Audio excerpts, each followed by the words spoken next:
Now second question is explain the types of forces. See, there are two types of forces, balanced force and unbalanced force. अब ये balance force क्या होता है? Balance force मतलब जिसका net effect zero होता है. समझो ये ऑब्जेक्ट ये है. अब पहले मैं ये बता दूं, फोर्स का यूनिट है न्यूटन.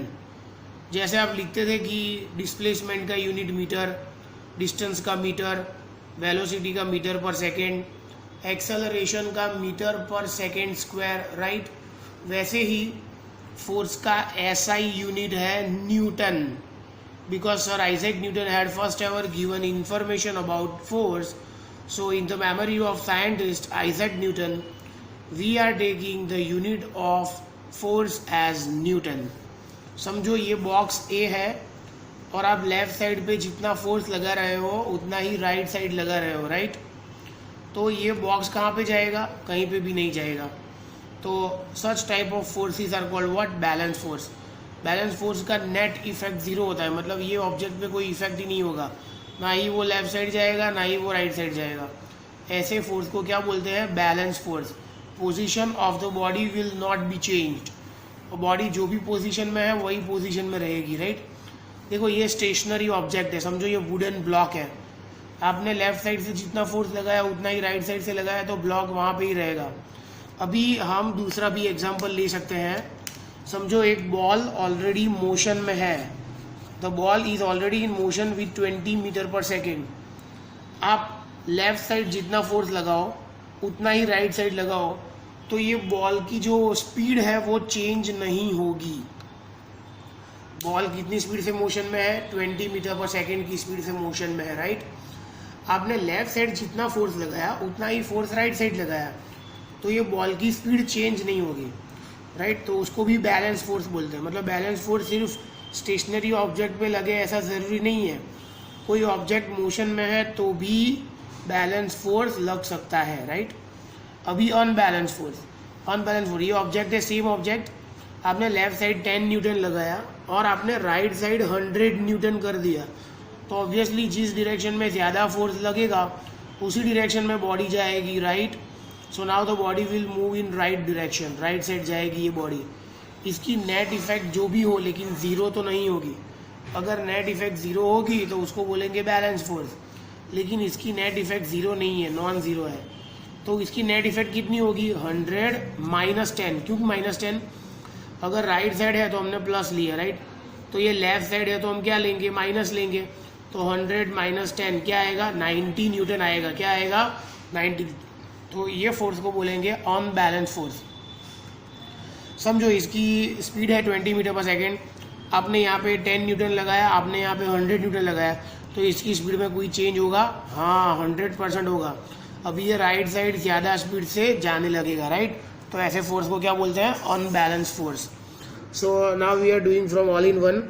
तो यहाँ से लिखने का है forces are of two types, balance forces and unbalance forces which are given below. फिर balance forces.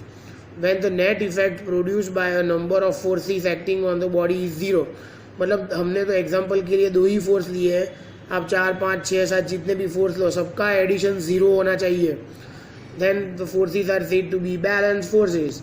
Balanced forces can only bring a change in the shape. मतलब बैलेंस फोर्स के कारण शेप चेंज हो सकता है, पोजीशन चेंज नहीं हो सकती. फिर एग्जांपल दिया है, a block of wood is placed on a horizontal surface and two strings A and B, आपको फिगर में दिख रहा है, are connected as shown in the figure. The block is in state of rest. बराबर.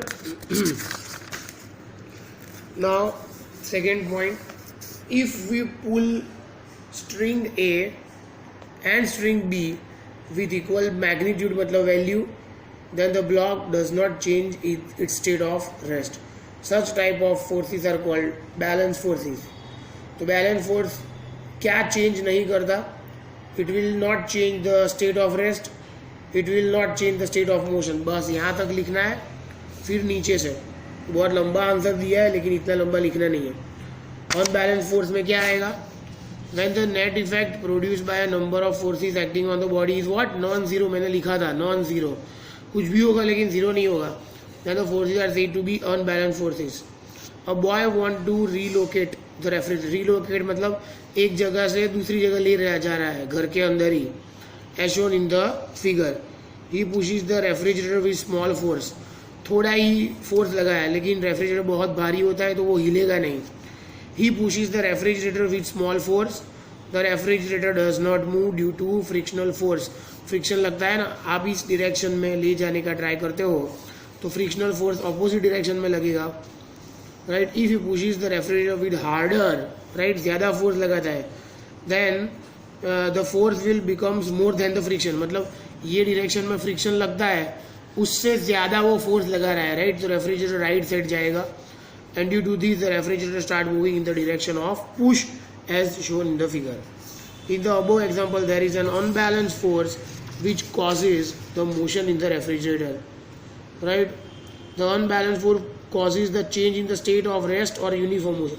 हमने आगे पढ़ा था कि अगर कोई स्टेशनरी ऑब्जेक्ट है तो वो मोशन में आ जाएगा, और अगर कोई मोशन वाला ऑब्जेक्ट है तो उसकी मोशन बढ़ भी सकती है, कम भी हो सकती है. ये सब अनबैलेंस फोर्स में हो सकता है, राइट. यहाँ तक लिखने का है. ये हो गया आपका आंसर. यहाँ तक आंसर आएगा, right. Very easy. Explain the types of forces 3 या 4 मार्क में आ सकता है.